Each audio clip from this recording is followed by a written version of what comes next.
Não quer instrumento oferecer emprego para você. Não só quer oferecer casamento para você. Não só quer oferecer dinheiro para você. Não só quer oferecer bens materiais para você. Mas os céus querem te dar a salvação. Em Mateus capítulo 4, versículo 17, tem uma coisa que lá está escrito. Ela diz que arrependam-se porque é chegado o reino dos céus. Alguém está percebendo? Arrependam-se porque é chegado o reino. Muitos de nós na igreja hoje nos arrependemos. Nós mostramos que nos arrependemos para receber dinheiro, para receber bênção, para receber carro, para receber casa. Mostramos para os homens de Deus que verdadeiramente nos arrependemos, que simplesmente é aparente para receber a porção de bênção, a porção de bens materiais. Mas poucos, escuta, pouco mesmo, se arrependem para entrar nos céus. Amém. Imagina que a terra pela qual Abraão estava era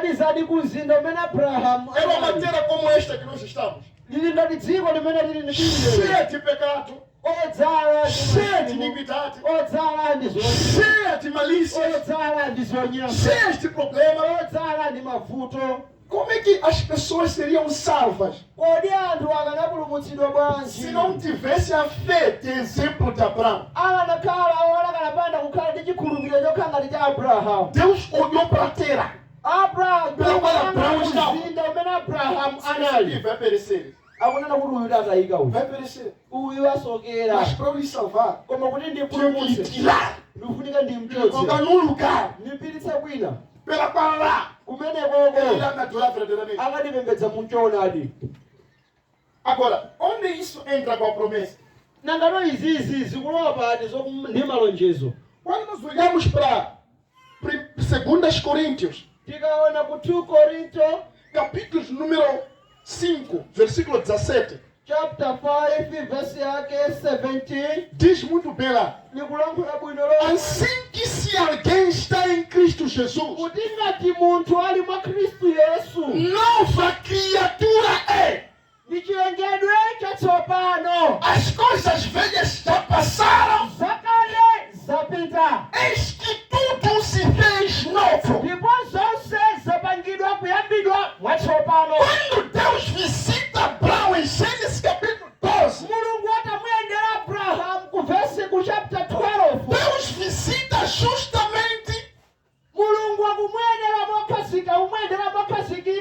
para poder transformar a vida de Abraão.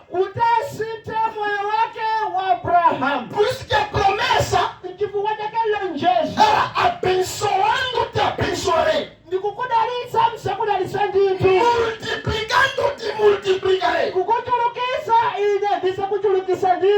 Significa que Abraão não era abençoado, não era multiplicado. É o que Deus queria fazer na vida dele,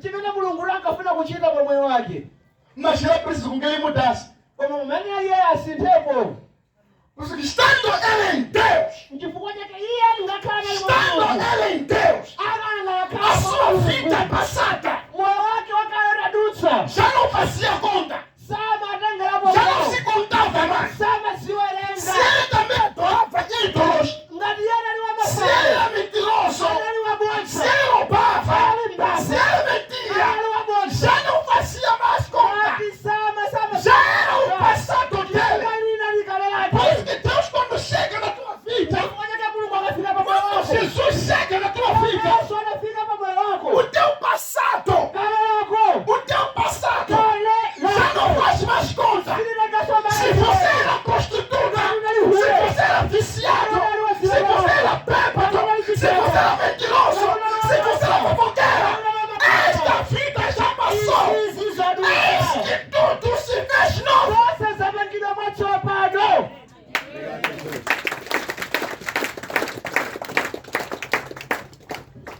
Agora tem algo que nós precisamos entender aqui. Pali chinthu chimene tiyenera timvetsetse.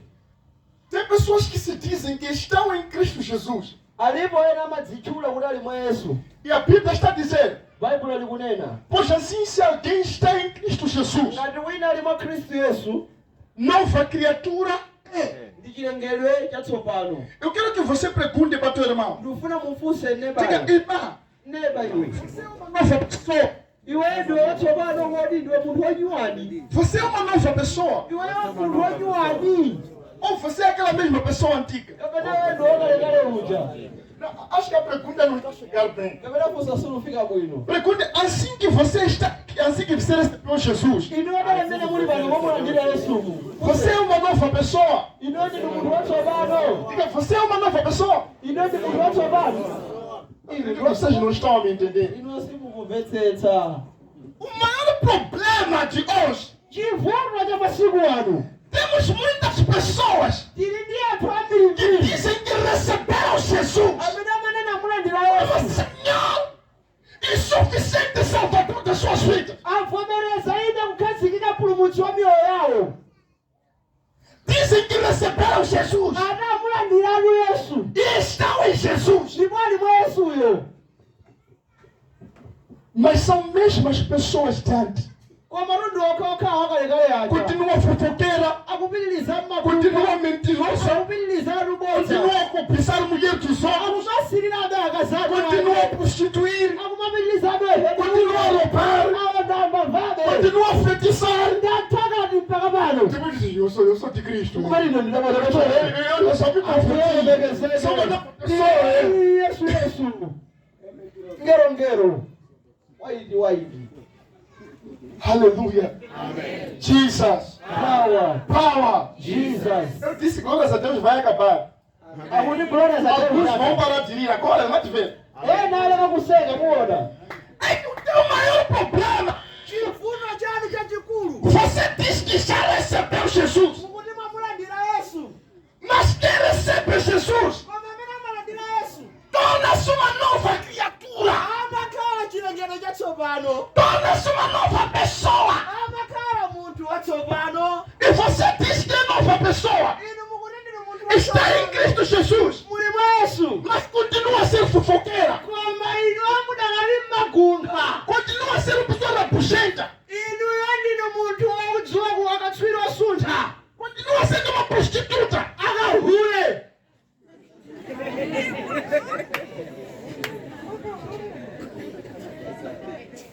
Continua a odiar os outros. Inu mumatenganibe ndi ena. Quando está na igreja, Mwakhala kuchalichi. perfeitinho, perfeitinha. Kufoka. Quando sai da igreja, Mukachoka já chalichi. está a falar dos outros, já está a atacar os outros. Mukuopseza ena. Sem que ser uma nova pessoa, Kodi ukhala munthu watsopano. ser uma nova pessoa, Ukhala é watsopano. continuar com os vícios antigos, Ukumapitiliza zilama é wakale. continuar com os pecados antigos. Ukumapitiliza makhala wakale. Acredito que não seja assim. Ine ndukayikiratu kuti kodi zimatero. Se as coisas veias de alguém. Chifukwa zakale zimakhala zapita. Muona mwakwiya. Amados irmãos, Abale okondedwa. Deus fez uma promessa para nós. Mulungu anapanga lonjezo nafe. E a promessa é esta que ele fez a Abraão. Ndipo lonjezo limene anapanga ndi Abençoando te Abrahamu. abençoarei. Kukudalitsa mzakudalitsa. Multiplicar te multiplicarei. Kukuchulukitsa mzakuchulukitsa. Mas acredite, Koma que khulupirira. não haverá bênção, Kuti sikudzapezeka. não haverá multiplicação sikudzapezeka se kuchulukitsidwa. você não ser uma nova pessoa. Simukhala munthu watsopano. Alô? Alô? Eu vejo pessoas. Deus me abençoa. Deus multiplica minhas finanças. Kuchulukitsa chuma zanga. Deus olha para você, tu. Kukuyang'anitsitsa. Vê que você é uma pessoa egoísta. Kukuona kuti wewe ndi Que aquilo que wodzikonda. você está a pedir Chimene não wakuchita. vai favorecer para aqueles que são pobres. Sizuli zikafikiranso amene alibe iyi. Não vai favorecer aquelas pessoas necessitadas. Sizuli zikafikira osowa. Alô? Amém. Deus vê você orar. Mulungu amakuona kupemphera. Deus me deu um marido. Mulungu patseni Me mamuna. deu um homem. Ine ndifuna mamuna. Deus vem que está com 3 namorados agora. Mulungu akuona uli tibwezi titatu. Titatu Se titatu. agora que você está solteiro, até tem 3 namorados. Iwe amene ulimvera uli Depois que tibwezi você casar, vai titatu. ter quantos namorados? Kodi nanganoka kwalira okhala ndangati. Estão a perceber? Por isso que em algum momento,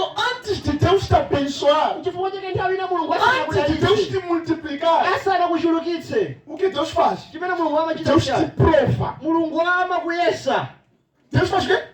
Te prova. amakuyesa Para ver se você muda do teu comportamento. kukuonani kodi Para ver se você muda das suas atitudes. kuti musintha tizinchito tanu Porque tem pessoas chifukwa alipo que towa querem a manifestação da bênção de Deus sobre a sua vida. afuna chidalitso Quando chakagwera estão em pecado. koma adakalibe mu uchimo Quando estão ainda em iniquidade. pamene ali mu zoyipa Deus te molda primeiro. mulungu amakuumba Deus te choyambirira santifica mulungu primeiro. amakuyeretsa Deus te purifica primeiro. mulungu amakutsuka Daí ele sabe que quando manifestar a bênção de Deus sobre si, amadziona akudalitsanu as coisas vão caminhar bem. zinthu ziyenda bwino Você vai ter misericórdia daqueles que necessitam. inu mukhala zifundo kwa amene alibe Você vai ajudar aquelas pessoas que precisam. inu muthandiza amene akuyenera kuwathandiza O dinheiro que ele vai te dar, ndipo ndalama ayo ndithu a bênção que akupatsa Deus vai te dar, chifukwa dalitso wa mulungu você não vai akupatsa usar para o mundo, mas para a obra. simugwiritsa ntchito ku dziko koma inde kumulemekeza nazo Aleluia. Amém. Aleluia. Amém.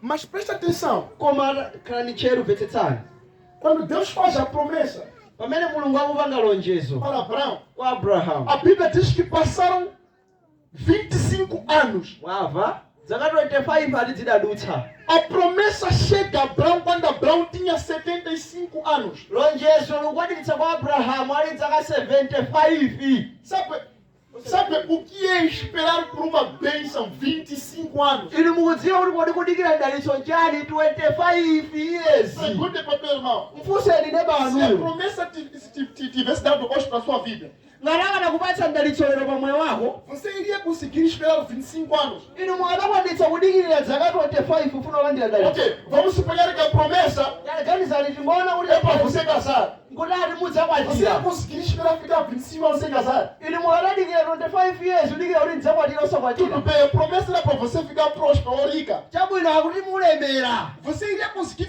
esperar 25 anos para poder ficar rico. mukadadikira zaka 25 kuti Agora, mudzalemere para Abraão, tamwang'anana a abrahamu dimensão da fé dele. mulingo wa chikhulupiriro chake Ele esperou adadikira 25 anos zaka zokwana para poder 25 acontecer aquilo que Deus prometeu. kuti chichitika chimene mulungu wamuuza Quando o profeta te profetiza aqui, mneneri akakunenerera estou a ver casamento. nuona ukwati Próximo ano. chaka cha mawa Quando não acontecer próximo ano, zikapanochika chaka cha mawa esse profeta é falso. uyu ngwafekiru Glória seja a Deus. Yes, yes. ngwafeki okwira Abraão recebeu promessa com 75 anos. abrahamu adadira lonjezo E a promessa só foi se cumprir depois de 25 anos. ndipo lidawonjezera ndi kudzakwaniritsa ali dzaka se Por que ele não abandonou o Deus dele? sadanthawe mulungu wake Por que ele não chifukwa fugiu do Deus dele? chifukwa chani sanamusiye mulungu wake Porque ele sabia que a promessa iria iwo chegar. kuti lonjezo lidzafika Diga para teu irmão, diga, a promessa irá chegar. uza meona kuti lonjezo Diga, a promessa irá chegar. lonjezo lidzafika O tempo não é obstáculo. nthawi sichotchinga A promessa irá chegar. lonjezo lifika Glória seja a Deus. A Bíblia é a palavra de Deus. baibulo mawu mulungu Em Salmos capítulo 13, ku salmo 13 a Bíblia diz que Davi se encontrava angustiado. baibulo kuti davide anapeza amakhumudwa E ele clamava a Deus dizendo, amamufuwulira mulungu Senhor, kumuwuza até quando? mulungu mpaka naliti Até quando eu vou orar? ineno ndizingopemphera Até quando eu vou chorar? ine kumangolira mpaka Até naliti quando os meus inimigos vão permanecer a lutar aliana contra mim? kumango ndimenyame mpaka naliti Até quando o Senhor te esquecerás de mim? akati mudzadiwa mpaka Para naliti sempre. mpaka naliti Até quando, Senhor? mpaka naliti atate Davi estava à busca de uma resposta. davide amafunafuna yankho Se calhar esteja a falar com alguém nesta manhã, neste lugar, kutera kuti ndiwankho ndiwina ake que mamulo está à busca pano de uma resposta. amene akufunafuna yankho Se calhar já passam anos nkutera kuti que a ndidzaka pessoa está à busca dessa resposta. anthu akufunafuna yankholi Que passaram muito tempo kwadutsa chinthawi que a pessoa está a orar, anthu que a akupemphera pessoa está a buscar, anthu akufunafuna mas não está a ter resultado. koma simakupezeka yankho Se calhar você se encontra a buscar a Deus como Davi buscava. iwe kumufunafuna mulungu monga davide Deus, amamufunafuna até quando? mulungu mpaka naliti Eu vou clamar. ineyo O Senhor kumangofuwa me ouve, até quando? osandiva me dar. Kufunafuna wangu inu wasandipatsa. Until when? A Bíblia diz que Davi Bible não kuti parou Davide sana de buscar a face ine de Deus. kufunafuna nkhope ya Mulungu. Prova do que eu estou falando. Em Salmos capítulo 40, Chitsikimizo cha zimene ndikuyankhula kusali mu 40. a Bíblia diz que a resposta de Davi chega. Akuti yankho ya Davide yamuyandikira. Sabe o que Davi disse? Mudziwa Davide anati chani? Disse: clamei ao Senhor com paciência. Ndinakufuulirani nu Mulungu ndiloleza mtima. Disse: clamei ao Senhor com paciência. Ndinakufuulirani ndiloleza mtima. E Ele ouviu o meu clamor. Ndipo iye anamva mfuulo wanga. Ele escutou o meu clamor. Anamva kufuula kwanga. E me tirou da terra de lodo. Ndikundichotsa ku dziko la Me matope. tirou da terra de sofrimento. Kundichotsa mu dziko la mazunzo. E firmou sobre os meus pés uma rocha. Ndikunditsikimizira mapazi anga patatu. E colocou em mim um novo cântico. Ndikundipatsa ine mazibatsa De louvor a Deus. Se calhar quando ele orava. Kutera kuti pamene Davide amapemphera. Se calhar já Davi quando ele buscava. Kutera kuti Davide pamene amafunafuna. Tinha problemas grandes. Anali ndi Ele não mavuto. conseguia resolver. Samakwanitsa kudzisova. Ele buscava em Deus, não encontrava resposta. Kufunafuna kwa Mulungu koma yangu osayipeza. Mas diz que passou muito tempo. Akuti patatulutsa chithawu E ele chachikulu. buscava a Deus com paciência. Amamufunafuna Mulungu aloleza mtima. Diga para o teu irmão, buscar a Deus precisa ter paciência. Umuze baba kuti kumufunafuna Mulungu kumafuna kudekha. Alô? Amém. Diga, buscar a Deus precisa ter paciência. Kumufunafuna Mulungu kumafunira kudekha mtima oleza. Alô? Amém. Se te dissessem que aqui na igreja tem diamante, Kukuza kuti kuchalichi kuno kuli diamond. muitas das vezes diamantes Ambiri kawiri diamond. encontram-se em profundidades muito longas. Apezeka patali pokuyo. Kutali kwambiri pasi. Alô? Amém. Muitas das vezes, Nthawi eu já pude zambiri. acompanhar alguns documentários sobre isso. Mukhoza kufufuza zina zokhudzera ndizo. Para encontrar diamante não é fácil. Kuti mupeze diamond sizopweka. Alô? Amém. Se dissesse que está aqui Kukuza ali kulala baba. e você começar a cavar, não, você está aqui mesmo. Kukuza ali kuti Tem a kubali. marca detetora, está te dizendo que está aqui. Kupeza kacheka makina kwa ngati kukuza kulala pano pedu Está a kukumba. cavar. Kukumba. Chega lá no 100 metros. Mufika pa mamita kwase. Estou cansado. Muchiloroba noka kuti iya ndatopa. Está por marca, ainda está aqui. Kamakina chamali ali ababa. Já chegou nos 100 metros. Ili lumakumba mamita 103 kwanase. metros. Está por marca, está aqui. Kuika makina chali. Aleluia. Os que não têm paciência vão desistir, mas não falta 1 metro. Amene siwapeza tima atayamba fosholo mapita.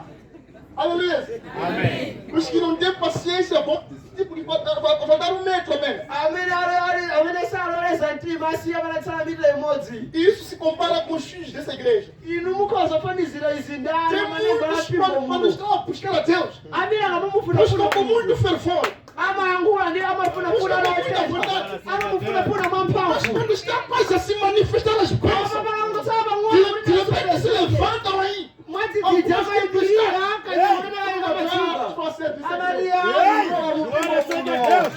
Vamos. Obrigado, Jesus. Amém. Aleluia. Glórias a Deus. Diga para o teu irmão, não desista. Musa Não adabanula kuti desista. Musa A promessa vai chegar. lonjezo likupezani. Diga, a promessa vai chegar. Musa A promessa lonjezo vai chegar. likupezani. Davi clamou no Salmos 13. Davide anafuwula kusali mu 13. Mas a resposta só chegou no Salmos 40. Muova yankho dakapezeka kumasali mu 40. Alô? Amém. Estou terminando minha ministração. Ndikumaliza uthenga Se wangawu. você olhar Inu para o mukang'ana versículo de número 15, verse Hebreus 15, 6:15. 16, 13, Hebreus 15. 6, Aheberi 6, 13, a Bíblia está a 15. dizer: Baibulo likunena. assim, esperando com paciência, alcançou a promessa. Iye mmene anali odikirabe aloleza mtima anali andipeza yankho. Abrahamu Teve que esperar. amayenera adikire. Teve que esperar. Amayenera tukudikira. Muita paciência. Ali ochilezele. Aquilo que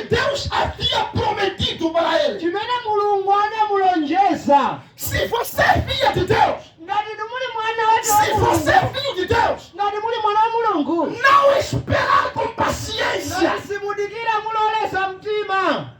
A promessa não vai se cumprir. Lonjezo silikwaniritsidwa. Porque no lugar Chifukwa pamalo de você esperar, poti ndiwe você mudikirire, vai desistir. inuwe muchokapo mutopa. E muitos desistem Ambiridi amatopa. de esperar pela promessa Amasiya kudikira lonjezo. por causa da ausência de paciência. Chifukwa cha kusapezeka kwa kuleza mtima. A paciência Kuleza mtima foi a mãe da vitória para Abraão. chinali chikhazikiso cha chigonjetso chipambano mwa Abrahamu. Porque ele esperou Chifukwa anadikira 25 anos zaka para 25 se cumprir kuti a zikwaniritsidwe promessa de Deus sobre a sua vida. lonjezo la Mulungu pa moyo wake. Se calhar você também está a orar há muito tempo. Nkutera kuti mukupemphera kwa Se nthawi calhar yayitali, você também está a buscar há muito tempo. mukumufunafuna kwa nthawi yayitali, Não vê a promessa se cumprir. simukuona lonjezo kukwaniritsidwa. Mas nesta manhã eu vim te dizer, Mmawa ndadza a kukuwuza promessa vai se cumprir. lonjezo likwaniritsidwa. Não importa o que os demônios estão a fazer. Sizikunenera zimene ziona Não zili importa kuchita. o que os feiticeiros estão a fazer. Sizikunenera zimene Não takulenga. importa se estão a combater a tua bênção. Sizikunenera kuchitira dalitso Mas lako. quando o tempo chegar, Nthawi a ikakwana, promessa irá se cumprir. lonjezo likwaniritsidwa. Glória seja a Deus.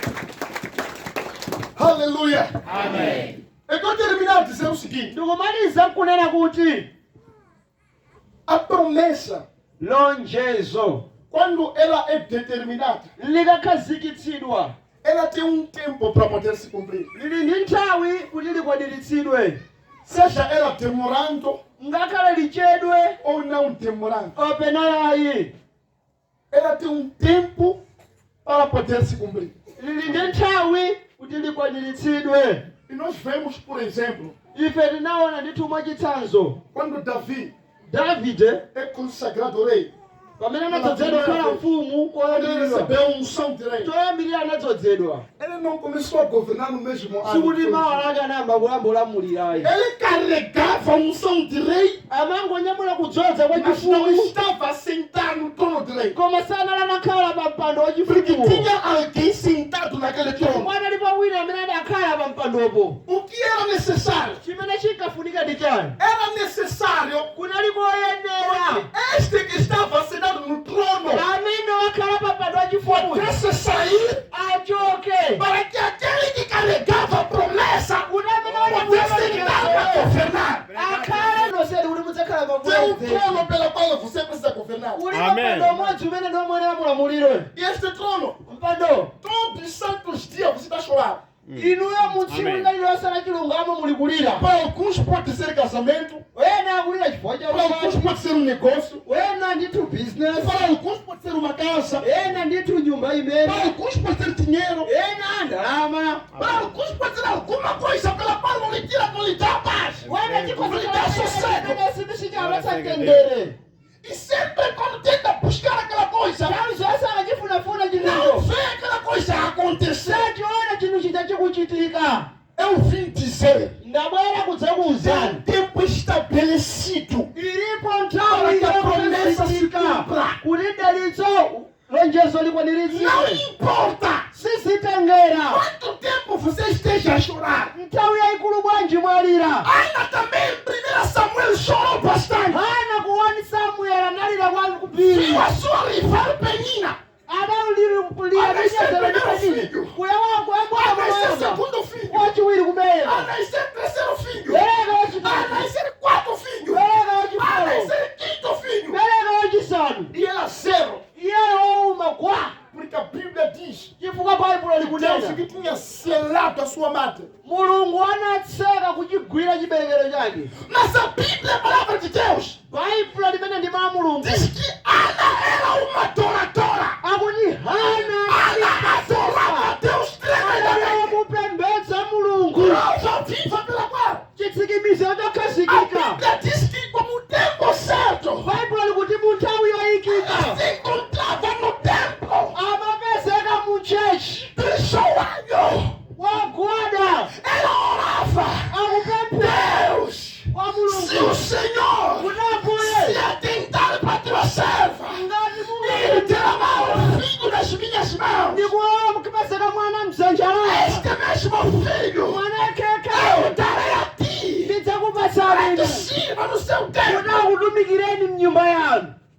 Glória seja a Deus. Ana buscava a sua bênção onde?